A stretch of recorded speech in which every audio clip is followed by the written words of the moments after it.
Pour de nombreux musulmans, c'est le voyage d'une vie, le Hajj, le grand pèlerinage à la Mecque. Mais cette année, Covid oblige, les organisateurs saoudiens ont restreint l'accès des fidèles.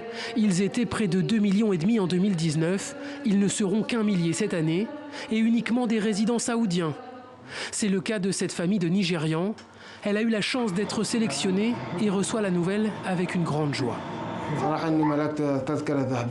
J'ai gagné le ticket en or pour faire partie des pèlerins. C'est un sentiment indescriptible.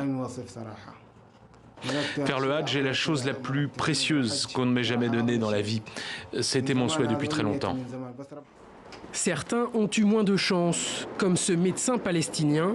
Les autorités avaient pourtant annoncé qu'elles donneraient la priorité aux militaires et aux soignants, mais le mode de sélection reste opaque et les critères inconnus. Après qu'ils ont annoncé l'ouverture du Hajj au personnel soignant, je me suis dit que nous aurions plus de chance qu'à aucun autre moment, grâce à mon travail de médecin et à notre présence ici depuis des années. Donc, nous avons pensé que cela serait une très bonne opportunité de candidater.